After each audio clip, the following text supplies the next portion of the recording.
feels like the first year since I was like 14 years old that I feel like I'm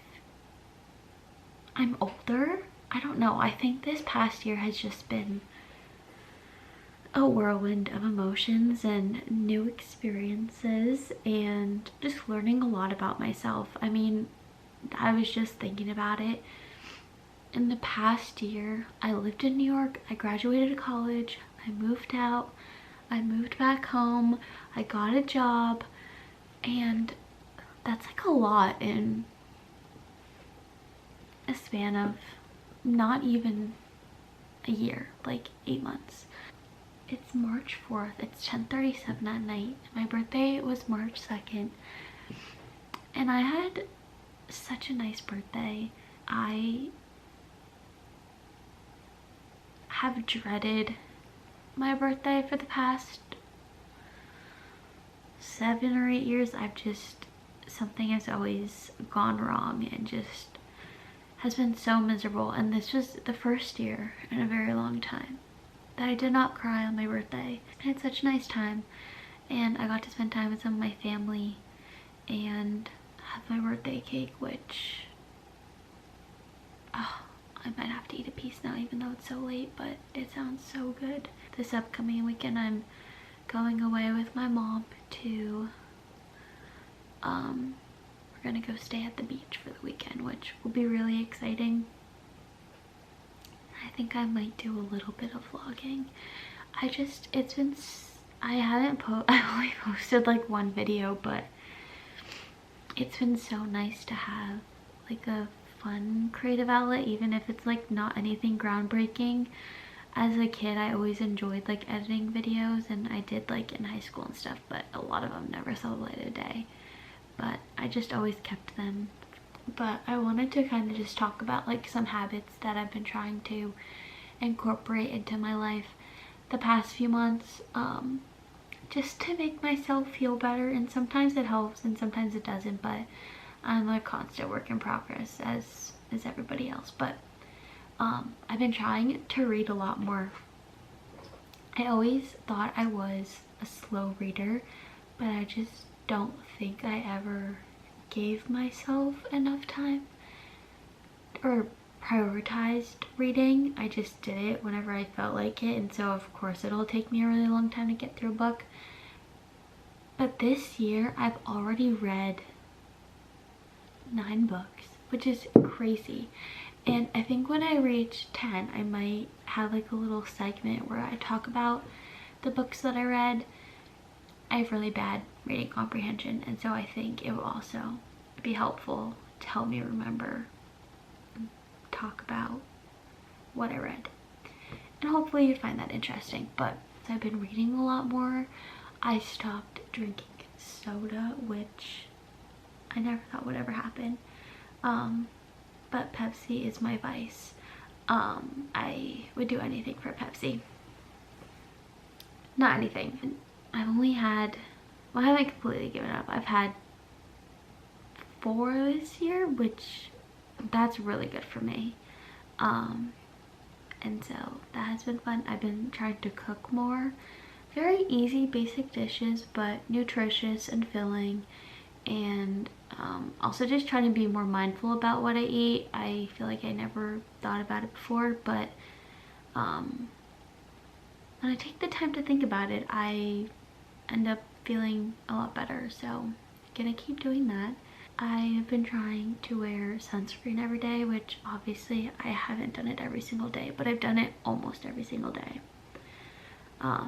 So that's been amazing. I've also been trying to think about exercise more and what is the best way to incorporate it into my life without feeling overwhelmed, because I have no idea what I'm doing. And I started the year following just like this 20-minute stretch video, and it felt really good, so maybe I'll pick that up again, but I kind of dropped off. But for my birthday, my dad got me a punching bag on a stand, and it has been the most therapeutic thing. I've only had it for 2 days and it's already worth the money. If you hold in a lot and you have the means to buy a standing punching bag, I highly recommend. I put my headphones on, I blast some of like the really upbeat songs on Guts, like Perfect All American Bitch, and boom, boom, boom, ready to go. It's really nice.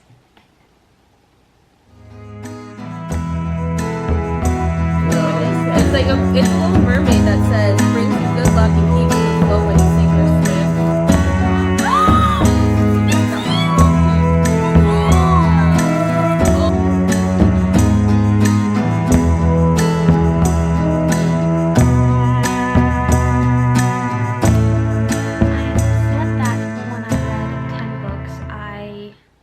Would want to just like show what I've read, but I've read 11, and so I'm just gonna quickly go through all the books that I've read. I have my Goodreads up because some I read on my Kindle, on my phone, on my laptop, and then some I have like physical copies of. I started last year reading, or the last book I read last year was To All the Boys I Loved Before. I read it I think in early high school, but I had rewatched the first movie, and so I wanted to reread them because I don't think I've ever reread them before. And so I finished the series in January, and so I read P.S. I Still Love You and Always and Forever Laura Jean. So this was just like quick and fun. The next book that I read was The Woman in Me by Britney Spears. I really enjoyed this, and I learned quite a bit about her because I feel like I was kind of right past like her peak pop star time. I don't know, I feel like when I was young she was just like not my pop star, if that makes sense. The next book I read was The Cheat Sheet by Sarah Adams. I read some of her other books like When in Rome and Practice Makes Perfect, and I really enjoyed those. The Cheat Sheet I didn't love so much. I thought it was just kind of boring, and I don't know. The next book that I read was Playground by Jennifer Saganor. The only thing I can say about this book is that it was disturbing. And I don't think I'll ever reread it again, but yeah, it was a wild ride. The next book that I read was Picking Daisies on Sundays by Liana Sincotti. But that book was so sweet. I read it pretty quickly, but it was a cute romance. I know she has another book, but I haven't read that one yet. I read My Body by Emily Ratajkowski. I didn't know a lot about her. I just didn't have like any information or understanding of her, but I really admire her, and I think she was a really great writer, is a really great writer, and I hope she has more stuff coming out because I would read it. And then I read Malibu Rising by Taylor Jenkins Reid, and someone at work let me borrow their book, and I ended up buying my own copy because I have like my gorgeous bookshelf. And this was so good. I was like, there was one point where I was like, what is gonna happen? And I was really scared, and then it ended up being happy, and I'm just really grateful. I don't usually like the back and forth timeline, but it was done very seamlessly in my opinion, and I really enjoyed it. Then I read Girl Interrupted, which was very interesting, but I always thought it was fiction, but it's not. I want to watch the movie, but yeah, I enjoyed it. I thought it was good. Then I was gifted this for my birthday, The History of My Insanity by Trisha Paytas. I need her memoir from today because she's been through a lot of stuff, and the fact that she's like what she is today is just like kind of unbelievable. But yeah, that was also a wild ride. And then the last book and most recent book I read, I finished it yesterday, The 7 Husbands of Evelyn Hugo. After I finished Malibu Rising, my coworker told me to read this. And I was nervous because it's extremely hyped up, and a lot of times I feel like my expectations are way too high and then I'm like disappointed.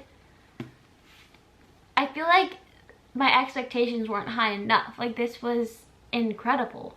I kind of wish I read this before reading Malibu Rising, because I kind of just knew a lot about Mick Riva, and so I kind of wish I read this and I then read that, but whatever.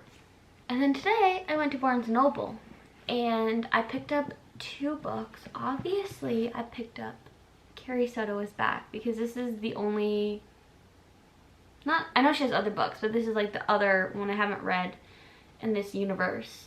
And so I'm excited to read this. Last night I started to watch Poor Things, and at Barnes & Noble today I didn't know that it was a book, but I fell asleep last night after like 20 or 30 minutes. And so I'm gonna try reading this and then maybe finish the movie. I really just bought it because the cover is beautiful and it has Emma Stone on it, so obviously, but